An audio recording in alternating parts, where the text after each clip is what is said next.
ഇന്ന് നാഗസാക്കി ദിനമാണ്. ചരിത്രം കണ്ട ഏറ്റവും ഹീനമായ മനുഷ്യക്കുരുതി നടന്നിട്ട് 81 വർഷങ്ങൾ കടന്നുപോകുന്നു. സാധാരണ ചൂടുകാലത്ത് 40 ഡിഗ്രി കഴിഞ്ഞാൽ മനുഷ്യന് അത് താങ്ങാൻ കഴിയില്ലെന്നിരിക്കെ 4000 ഡിഗ്രിയിലേക്ക് അന്തരീക്ഷ താപനില ഉയരുന്നതിനെ പറ്റി ഒന്ന് ചിന്തിച്ചു നോക്കുക. അതാണ് അമേരിക്ക ജപ്പാന്റെ മണ്ണിൽ തീർത്ത രണ്ടാം ലോക മഹായുദ്ധത്തിന്റെ കൊടും ക്രൂരത. ആറ്റം ബോംബിന്റെ പുക 40,000 അടി ഉയരത്തിലേക്ക് എത്തി 1000 അടി ഉയരം വരെ പൊടിപടലങ്ങൾ ചുഴറ്റിയടിച്ചു. അന്തരീക്ഷ താപനില 4000 ഡിഗ്രിയിലേക്ക് ഉയർന്നു. പിന്നീട് അവിടെ കറുത്ത മഴ പെയ്തിറങ്ങി. ഹിരോഷിമയിലും നാഗസാക്കിയിലും നീറുന്ന തീയിൽ വെന്തുരുക്കി മരിച്ചത് ജപ്പാനിലെ സാധാരണക്കാരായിരുന്നു. ഊർജ്ജത്തെ നിയന്ത്രിച്ച് അതിനെ ഏറ്റവും വലിയ പ്രഹരശേഷിയുള്ളതാക്കി മാറ്റുക എന്നത് പ്രകൃതിക്ക് മേൽ മനുഷ്യൻ നേടിയ വിജയമായിരുന്നു. എന്നാൽ അത് ഉപയോഗിക്കപ്പെട്ടത് നിസ്സഹായരായ മനുഷ്യർക്ക് നേരെയായിരുന്നു. ചരിത്രത്തിന്റെ ദാരുണമായ ഏടുകളിൽ ഒരിക്കലും മാഞ്ഞുപോകാത്തൊരു മുറിപ്പാടായി നാഗസാക്കിയും ഹിരോഷിമയും ഇന്നും നിലകൊള്ളുന്നു. ഓഗസ്റ്റ് 9 നാഗസാക്കിയിൽ അമേരിക്ക വർഷിച്ച അണുബോംബിന്റെ പേരാണ് ഫാറ്റ്മാൻ. ആഗോള യുദ്ധ ചരിത്രത്തിൽ ഉപയോഗിക്കപ്പെട്ട രണ്ടാമത്തെയും അവസാനത്തെയും ആറ്റം ബോംബ്. മനുഷ്യനിർമ്മിതമായ മൂന്നാമത്തെ അണുവിസ്ഫോടനമാണ് ഫാറ്റ്മാൻ നടത്തിയത്. പ്ലൂട്ടോണിയം കൊണ്ട് ഉണ്ടാക്കിയിരുന്ന ഇതിന് 21 കിലോ ടൺ TNT പ്രഹരശേഷി ഉണ്ടായിരുന്നു. 4630 കിലോഗ്രാം ഭാരവും 3.25 മീറ്റർ നീളവും 1.5 അടി വ്യാസവുമുള്ള ഈ ഫാറ്റ്മാൻ നിമിഷങ്ങൾ കൊണ്ടാണ് നാഗസാക്കിയെ ചാരമാക്കി മാറ്റിയത്. രണ്ടാം ലോക മഹായുദ്ധത്തിന്റെ അന്തിമഘട്ടം യൂറോപ്പിൽ ഹിറ്റ്ലറുടെ ജർമ്മനി കീഴടങ്ങിയതോടെ യുദ്ധം ഏതാണ്ട് അവസാനിപ്പിച്ചു എന്ന് തോന്നിയ സമയമാണ്. പസഫിക് മേഖലയിൽ കീഴടങ്ങാൻ തയ്യാറാകാതിരുന്ന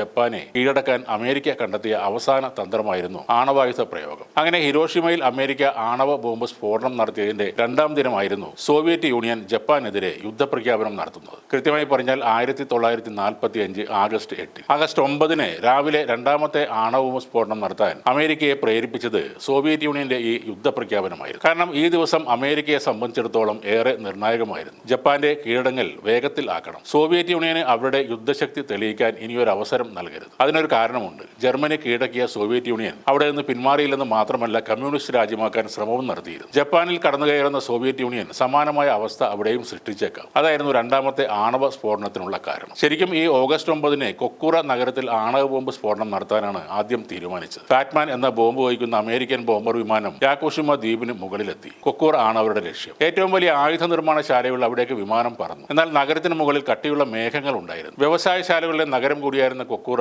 ആ വ്യവസായശാലയിൽ നിന്ന് ഉയർന്ന പുക കൂടി വന്നപ്പോൾ കൃത്യമായി അവിടെ ബോംബിടാനുള്ള സ്ഥലം പൈലറ്റിന് നിർണ്ണയിക്കാൻ കഴിഞ്ഞില്ല. തുടർന്ന് ആ വിമാനം നാഗസാക്കിയിലേക്ക് തിരിച്ചു. രാവിലെ 11:02 നാഗസാക്കിയിൽ ആണവ ബോംബ് വീണു. നഗരം നാമാവശേഷമായി. കൂടുതൽ ബോംബുകൾ വർഷിക്കുമോ എന്ന ഭയത്താലും സോവിയറ്റ് യൂണിയന്റെ കടന്നുവരവും പ്രതീക്ഷിച്ച് ജപ്പാൻ ഓഗസ്റ്റ് 15 കീഴടങ്ങി. അന്ന് ബോംബ് ഇടുന്നതിന് മുന്നേ ജപ്പാനീസ്, ഇംഗ്ലീഷ് ഭാഷകളിൽ തയ്യാറാക്കിയ ലഘുലേഖകൾ അമേരിക്ക നാഗസാക്കിയിൽ വിതരണം ചെയ്തിരുന്നു. ജപ്പാൻ ജനതയ്ക്കുള്ള മുന്നറിയിപ്പ്: ഈ ലഘുലേഖയിൽ അമേരിക്ക നിങ്ങളോട് ആവശ്യപ്പെടുന്നത് അനുസരിക്കുക. മനുഷ്യൻ ഇന്നോളം നിർമ്മിച്ചതിൽ ഏറ്റവും ശക്തമായ സ്ഫോടക വസ്തു ഞങ്ങൾ സ്വന്തമാക്കിയിരിക്കുന്നു. പുതിയ ആണവ ബോംബ് നിങ്ങളുടെ രാജ്യത്തിന് എതിരെ ഉപയോഗിക്കുന്നു. നിങ്ങൾക്ക് എന്തെങ്കിലും സംശയമുണ്ടെങ്കിൽ ഹിരോഷിമ നഗരത്തിൽ ആണവ ബോംബ് വീണപ്പോൾ എന്താണ് സംഭവിച്ചതെന്ന് അന്വേഷിക്കുക. ചക്രവർത്തിയോട് യുദ്ധം അവസാനിപ്പിക്കാൻ നിങ്ങൾ ആവശ്യപ്പെടുക. നിങ്ങളുടെ നഗരങ്ങൾ ഒഴിപ്പിക്കുക. ഇതായിരുന്നു ആ ലഘുലേഖയിലെ സന്ദേശം. എന്നാൽ ഇത്തരം വിനാശകാരിയായ ഒരു ബോംബ് ഒരിക്കലും നിർമ്മിക്കാൻ അമേരിക്കയ്ക്ക് കഴിയില്ലെന്ന് ശാസ്ത്രജ്ഞർ തന്നെ ജപ്പാനിലെ ഹിരോഹിതോ ചക്രവർത്തിയെ അറിയിച്ചിരുന്നു. ഹിരോഷിമയിൽ ആണവ ബോംബ് വീണ് ലക്ഷങ്ങൾ മരിച്ചെങ്കിലും അതിന്റെ തീവ്രത വെളിപ്പെടുത്തുന്ന റിപ്പോർട്ടുകൾ ആ ദിവസങ്ങളിൽ ജപ്പാനിൽ ഉണ്ടായിരുന്നില്ല. അതുകൊണ്ടാണ് രണ്ടാമത്തെ ആണവ സ്ഫോടനത്തിന് മുമ്പ് കൊക്കുറയിലും നാഗസാക്കിയിലും ലഘുലേഖകൾ നൽകിയിട്ടും ആളുകൾ അവിടം വിട്ട് പോകാതിരുന്നത്.